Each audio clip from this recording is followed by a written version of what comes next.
উফ, বাপ রে বাপ, কি গরম পড়েছে রে বাবা।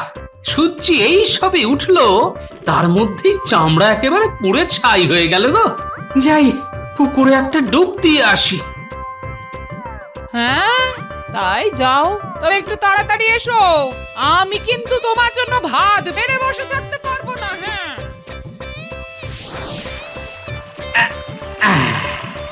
জল দেখেই লোভ হচ্ছে, মনে হচ্ছে জলেই ডুবে থাকি। আচ্ছা লোক তো, গেছে তো গেছেই, ফেরার নাম নেই। এদিকে ভাত জুড়িয়ে গেল যে।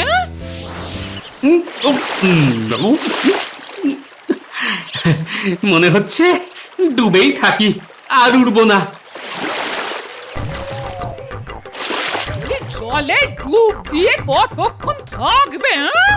দেখাচ্ছি মজা। হ্যাঁ, আচ্ছা আচ্ছা, আমাকে দেখেই জলে আবার ডুব না? দেখি দেখি লোকটা কতক্ষণ ডুবে থাকে, উঠতে তো হবে নাকি? এই এই আর একবার যদি ডুব দাও তো এই তোমার মাথায় ভাঙবো। হ্যাঁ, সাধ করে কি বসে আছি গিন্নি? আহা, কি শান্তি। নাকে শিখনি নিয়ে হ্যাঁচো হ্যাঁচো করলে কিন্তু আমায় দেখো না। আমি বাবু তোমার সেবা করতে পারবো না। আরে না রে বাবা, কিছুই হবে না। আহা, শরীরটা একেবারে জুড়িয়ে গেল গো। আহ, কি শান্তি।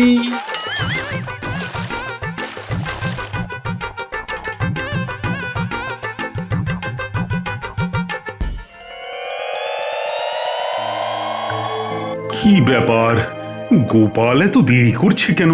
আজ যে আমার খুব জরুরি মন্ত্রণা ছিল।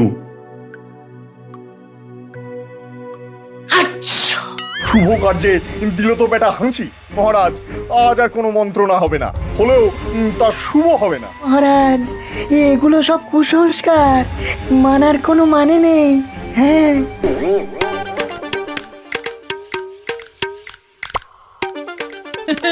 মুখেই মারিতং জগতং। আমার কিছু হবে না। কিবির কিবির, এখন নাক ভর্তি সর্দি নিয়ে সারাদিন হ্যাঁচো আর হ্যাঁচো। মরণ হচ্ছে আমার। ঘরের কাজ ফেলে এখন সর্দি সামলাও। এমনিতেই মানুষটার বয়স হয়ে গেছে, কঠিন অসুখ না বাঁধিয়ে বসে। হ্যাঁ, বিছানায় একবার পড়ে গেলে কে সেবা করবে? আমি পারবো না বাবা, সেবা করতে পারবো না। কিন্তু যদি ভালো মন্দ কিছু হয়ে যায়, ইস, কি আজে বাজে কথা ভাবছি।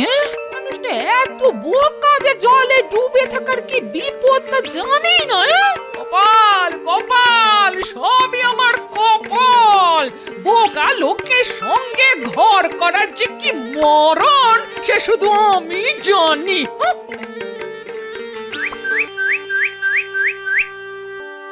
এ আমার কি হলো? সাতটা জাহাজ একটার পর একটা ডুবে গেল। এখন তো আমার বেঁচে থাকার কোনো মানে নেই। আমি কর্পদক শূন্য। একমাত্র উপায়, যদি কৃষ্ণনগরের রাজা নির্দিষ্ট সময়ের মধ্যে কিছু স্বর্ণ মুদ্রা আমাকে এনে দিতে পারে। কিন্তু পথ যে দুর্গম। চোর ডাকাতের ডেরা পার হয়ে কে আসবে এখানে জানি না। আমি আর ভাবতে পারছি না। আসলে একটা খুব দুরূহ কাজে বর্ধমানে কিছু মোহর পাঠাতে হবে। তবে রাস্তা বড় দুর্গম, চোর ডাকাতের উৎপাত। কেন মহারাজ, ও হঠাৎ করে বর্ধমানের মহারাজের কাছে মোহর পাঠাতে হবে কেন? তার রাজকোষ কি শূন্য হয়ে গেছে নাকি? আরে না না, বর্ধমানের বণিক সুদত্ত খুব বিপদে পড়েছে। তার সপ্তডিঙা সাগরে ডুবে গেছে। সুদত্ত এখন কপর্দক শূন্য। তার মহাজনরা কালই তার কাছে মোহর দাবি করেছে, নইলে তাকে গ্রেফতার করা হতে পারে। সুদত্তর এই বিপদে কাকে দিয়ে পাঠাবো মোহর? কে সেই বীর যেই বিপদ সংকুল পথে যাবে বর্ধমানে? ভালো কাজে লোক পাঠানো হবে, তাতে হাঁচি দিল গোপাল। ওকে রাজসভা থেকে বার করে দিন মহারাজ। হ্যাঁ, আমি কি তোমার বুদ্ধিতে চলবো? তোমার বুদ্ধি আমার যে কোনো গাধার থেকেও কম। চুপ করো। এখন কাকে পাঠাই তা নিয়ে আমার মাথা একেবারে গরম হয়ে যাচ্ছে। কেন মহারাজ? সেনাপতির মতো সাহসী মানুষ থাকতে আর কার খোঁজ করছেন আপনি? মহারাজ, আপনি ভগবানকে পাঠাচ্ছেন না কেন মহারাজ? ও আপনার কোন কাজে লাগে? আচ্ছা, এ আপনি কি বলছেন মহারাজ? রাজ্যের মন্ত্রী যাবে মোহর নিয়ে? হ্যাঁ? আচ্ছা। একটা কথা বলি মহারাজ, মানে বলছি ডাকাতের হাতে যদি আমার মৃত্যু হয় তবে যে রাজ্য মন্ত্রী হারা হয়ে যাবে। মানে মন্ত্রী ছাড়া রাজ্য কি চলবে? কে আপনাকে বুদ্ধি দিয়ে সাহায্য করবে মহারাজ? আচ্ছা। দেখলেন দেখলেন মহারাজ, প্রতিটি কথায় কেমন হাঁচি দিচ্ছে গোপাল। এটাই যদি ওর কাজ হয় তবে ওকেই পাঠান না। নাপিতের ছেলেকে রাজসভায় স্থান দিয়ে কি যে উপকার আপনার হয়েছে কে জানে। মহারাজ, কথায় কথা বাড়ে। আপনি যদি আদেশ করেন আমি যেতে রাজি। যদি শহীদ হই তবে গর্ববোধ করব। তবে আমাকে কাবু করার সাধ্য ভগবানেরও নেই। হ্যাঁ, এই আমি বলে রাখলাম মহারাজ।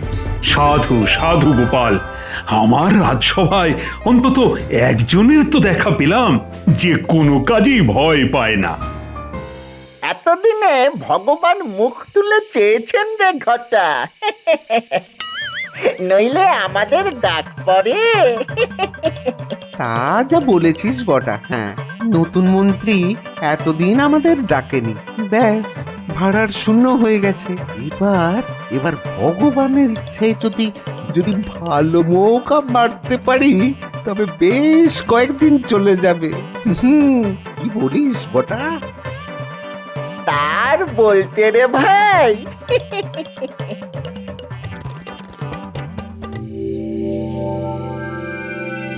বুঝলে গিন্নি, সবাই আমাকে বোকা বলে মনে করে, কিন্তু রাজামশাই এমন একটা কাজ দিয়েছেন যেখানে বুদ্ধি আর সাহস দুটোই লাগে। কি কাজ গো? তা এখন বলা যাবে না গিন্নি, আগে ফিরে আসি তারপর বলবো। বাবা, আজ সকালে না হয় একটু বেশি কথা শুনিয়েছি। তা কি তোমার ভালোর জন্যই তো নাকি? সেই রাগ এখনো পুষে রেখেছো? আর কিছু বলবো না বাবা, যাও। আরে না না, তা হতে যাবে কেন? কি মুশকিল? তাহলে বলো কোথায় যাচ্ছ? হ্যাঁ, কি মুশকিল? আরে বাবা, বলা গেলে কি আর বলতাম না? বলবে না তো? ঠিক আছে, আমি কালী ভাইয়ের কাছে চলে যাচ্ছি। হ্যাঁ, আচ্ছা আচ্ছা আচ্ছা, বলছি বলছি, শোনো শোনো। শোন, এবারের কাজ কিন্তু বেশ কঠিন। উতরে দিলে বকরা দুজনেই পাবি, তবে কাজটা একজনের। মনে হচ্ছে বটাকে দিয়েই কাজটা হবে। ওর চেহারাটা বেশ নরম নরম, তবে ছদ্মবেশ নিতে হবে। দাঁড়ি গোপ লাগিয়ে বণিক সাজতে হবে। ঘরের ওদিকে দেখ, বণিকের পোশাক রাখা আছে, বটার গায়ে হয়ে যাবে। সে তো না হয় হলো, কিন্তু কাজটা কি সেটা তো আগে বলবেন। বলছি বলছি, আগে কাছে আয়, কানে কানে বলি। খুব গোপনে করতে হবে কিন্তু, বুঝলি?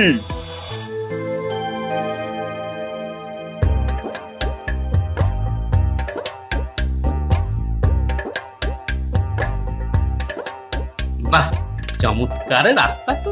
কে বলেছে এই রাস্তায় এত চোর ডাকাত আছে? সঙ্গে চিড়ে আর চিনি আছে। রাস্তায় কলা গাছ চোখে পড়ে গেলে কলা পেড়ে নেব। হ্যাঁ, আচ্ছা, আমার এই বিপদে ফেলার এই সুযোগ কি ভগবান নেবে না? নিশ্চয়ই নেবে। ঠিক আছে, একটু সাবধানে থাকতে হবে।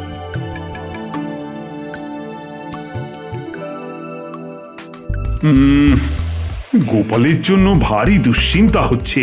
চোর ডাকাতের হাত থেকে ওই রাস্তায় কেউ আজ অব্দি রেহাই পায়নি। তা গোপাল কি পারবে?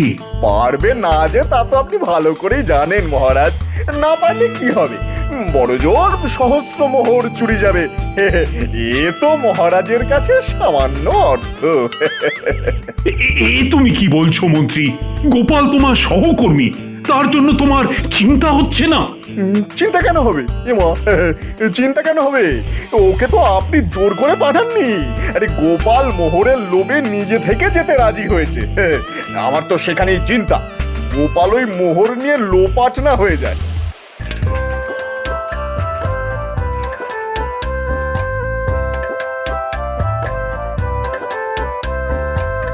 আচ্ছা, বেটা ভগবান তাহলে নিজেই ডাকাত লাগিয়েছে? বেশ বেশ এবার জমবে খেলা। তা ভাই, এই পথে তুমি কোথায় যাচ্ছ? তুমি কি বণিক? হ্যাঁ ভাই, আমিও বণিক। তুমি? আমি প্রখ্যাত বণিক বটকেশ্বর দা। আমার সপ্তডিঙ্গা আছে, সপ্তডিঙ্গা বর্ধমানে ফিরছে। কি নেই তাতে? রেশম, গালিচা, মশলা, মসলিন, আপেল, আঙ্গুর সব পাবে। তবে কি জানো তো, আমার আর ধন দৌলতে মন নেই। এখন তীর্থস্থান দর্শন করে বাকি জীবনটা কাটিয়ে দিতে পারলেই বাঁচি। ও তা তোমার পরিচয়টা তো জানলাম না। আমি ভাই কাঁচকলার ব্যবসা করি, বিভিন্ন প্রদেশে কাঁচকলা বেচে পেট চালাই। অদ্ভুত, তুমি কি বর্ধমান যাচ্ছ কাঁচকলা বেচতে? না না, কিনতে। আসার সময় যদি দেখা হয় তাহলে তোমায় অতি উত্তম স্বাদের কাঁচকলা খাওয়াবো। হ্যাঁ, তোমার তো যে কোনোদিন চাকরি চলে যেতে পারে, এখনো কিছুই কামাতে পারলে না। বলি, চাকরি চলে গেলে আমরা খাবো কি? তার কোনো ব্যবস্থা ভেবেছো কি? এত বোকা আমার ভেবো না কিনি। সব ব্যবস্থা হয়ে গেছে, আর দুদিন অপেক্ষা করো। এবার যা বুদ্ধি খাটিয়েছি না, তুমি রানীর মতো সারা গায়ে সোনার গয়না পরে পাঞ্চি ববে আর দাস দাসীদের আদেশ করবে। রাখো তোমার আদিক্ষেতা, সামান্য একটা নাম থেকে কবজা করতে পারলে না। তুমি আসলে একটা অতি নির্বোধ লোক। তুমি যাই বলো না কেন, আমার কত বুদ্ধি তা আমি জানি। ঠেস দিয়ে কথা না বলে এখন যা বলি তা করে ফেলো। জিনিসপত্র গুছিয়ে ফেলো, হাতে মাল এলেই রাজ্য ছেড়ে পালাতে হবে একেবারে অন্য রাজ্যে। মহারাজ আমাদের কোনো খোঁজই পাবে না। ভাই কাঁচকলা বণিক, তোমার খিদে পায় না? অন্ধকার তো ঘনিয়ে এলো, আমার কিন্তু খুব পেয়েছে। আমি কিন্তু দিনে কিছু খাই না, আজ তো খাবোই না, বড্ড ধকল গেছে, ঘুম পেয়ে গেছে গো। ঘুম পেলে ঘুমিয়ে পড়ো। সত্যি বড্ড ধকল গেছে আজ। দাঁড়াও, আমি তোমার বিছানা করে দিই। দেবে? তা দাও। তোমার কি দয়ার শরীর গো। তবে তুমি তোমার বিছানা না করে আমার বিছানা করলে সেটা আমার পক্ষে খুব অপমানজনক হবে। আগে তোমার বালিশ বিছানা পাতো, তারপর আমারটা পাতো ভাই। হ্যাঁ ঠিক আছে, আমি আমাদের দুজনের শোয়ার জায়গাটা করে দিচ্ছি।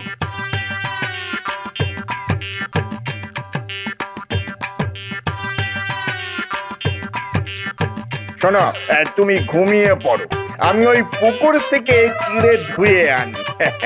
পেট একেবারে চুই চুই করছে।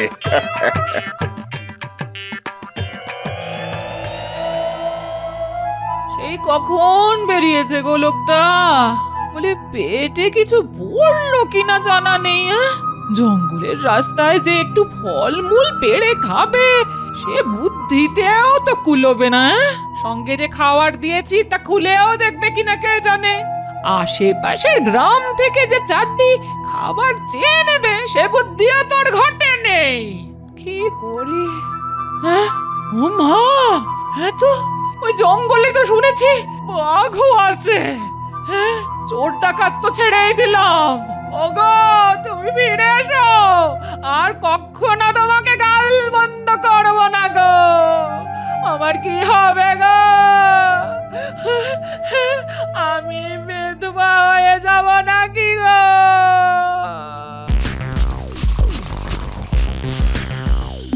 কি আশ্চর্য, নেই কোথাও তো নেই। তাহলে গেল কোথায়? ভোজবাজির মতো উড়ে গেল নাকি? লোকটাকে জাদুকর, দেখি কোনো গাছের ডালে ঝুলিয়ে রেখেছে কিনা।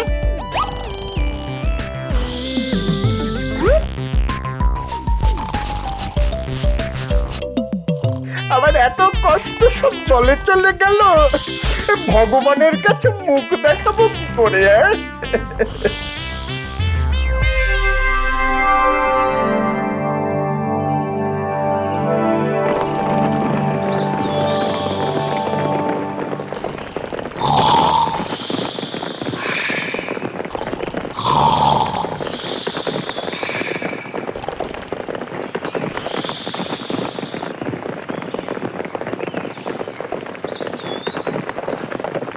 মহাশয়দের দেখে অভিজাত বণিকের দল মনে হচ্ছে। শুনুন, আমি মহারাজ কৃষ্ণচন্দ্রের সভাসদ। বিশেষ কাজে যাচ্ছিলাম বর্ধমানে বণিক সুদত্তের বাসগৃহে। এই দেখুন, আমার কাছে মহারাজের মোহর আছে। এই দুঃসাহসিক কাজে আমরা যদি আপনার কোনো কাজে লাগতে পারি তাহলে নিজেদের ধন্য মনে করব। তাহলে শীঘ্রই এই চোরটাকে আপনারা বেঁধে নিয়ে যান বর্ধমানের রাজার কাছে।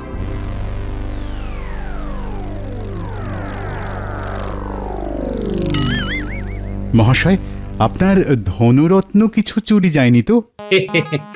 আমার কাছ থেকে চুরি করা ভগবানেরও অসাধ্য। ভাই গোপাল, তুমি কি জাদুকর? এত ধনরত্ন তুমি কোথায় লুকিয়ে রাখলে ভাই? না পেয়ে আমার খুব জানতে ইচ্ছে করছে।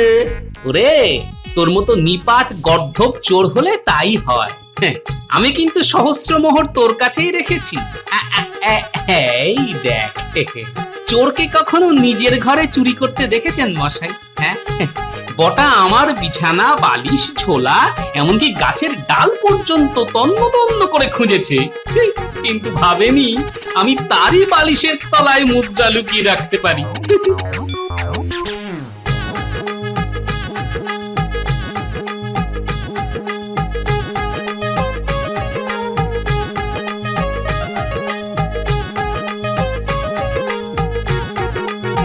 আপনার মতো বুদ্ধিমান সভাসদ পাওয়া মহারাজ কৃষ্ণচন্দ্রের সৌভাগ্য। তাকে আমার সশ্রদ্ধ প্রণাম জানাবেন। আপনি সত্যি বুদ্ধির জাদুকরই বটে। এই চোরটাকে আগে ধরে নিয়ে যান, 70 কারাগারে নিক্ষেপ করুন। আপনাদের অশেষ ধন্যবাদ। যাত্রা শুভ হোক। আমি চললাম আমার কাজে।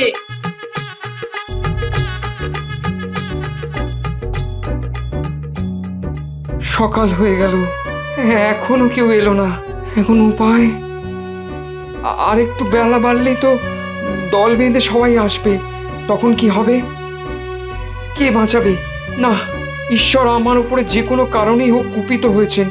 না হলে আমার এত শক্তিশালী সপ্তডিঙা এভাবে ডুবে গেল, আমাকে নিঃস্ব করে দিল। কাল থেকে আমার স্থান হবে কারাগারে। আমি বণিক সুদত্ত এখন রাস্তার ভিখারি। হায় ভাগ্যের কি করুণ পরিহাস! দেখো, সুদত্ত মস্ত বণিক, কত নৌ অভিযানের নায়ক, এই রাজ্যের সৌভাগ্যের প্রতীক। তাকে কি আরেকটু সময় দেওয়া যায় না? এত তাড়াতাড়ি সে এত স্বর্ণমুদ্রা পাবে কোথা থেকে? না না না, এভাবে সুদত্তকে বাড়তে দেওয়া ঠিক নয়। সে এত কম দামে জিনিসপত্র দেয় কি করে? আমার সুগন্ধি তেলের ব্যবসা তো ওর জন্য তুলে দিতে হলো। না না না, তোমরা ওকে এভাবে সময় দেবার জন্য আমাকে অনুরোধ করো না। তোমরা কি করবে আমি জানি না, তবে আমার দেনা তাকে শোধ করতেই হবে, তার যেভাবেই হোক। একটা কাজ করা যেতেই পারে। এখন ধন সম্পত্তি বলতে ওই বসত বাটি, হ্যাঁ, সেটা সে আমাদের কাছে বন্ধক রাখতেই পারে। যখন ও দেনা মিটিয়ে দেবে তখন ওই সুদে আসলে হিসেব নিকেশ করে যা হোক একটা মীমাংসায় আসা যেতে পারে। তোমার লোক কিছুতেই মিটবে না। এত ধন সম্পদ তুমি রেখে যাবে কার জন্যে? তিনকুলে তো কেউই নেই। টাকা একটা নেশা ভায়া, টাকা একটা নেশা। টাকা ছাড়া আমি আর কিছুই ভাবতে পারি না, বুঝেছো? মাঝে মাঝে বেশি রাতে যখন কেউ থাকে না, তখন ওই মোহরগুলো তার যে কি আনন্দ তা তোমাদের আমি বোঝাতে পারবো না, বুঝেছো?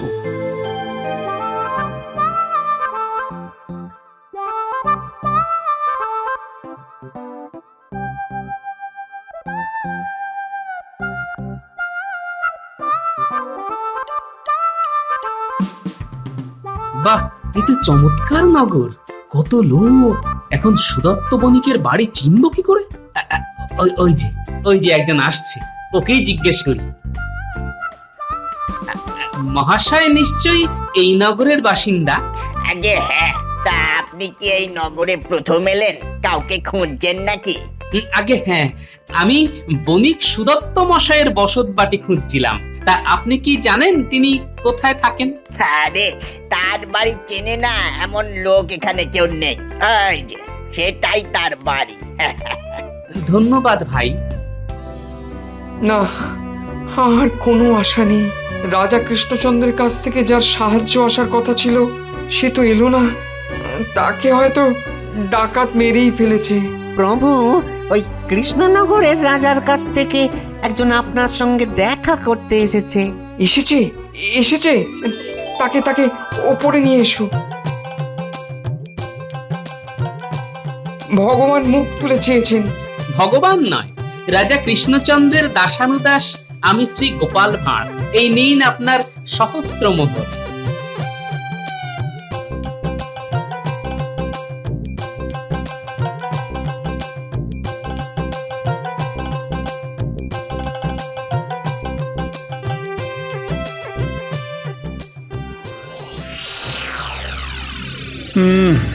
গোপালের গোপালের তো এতক্ষণে চলে আসার কথা না।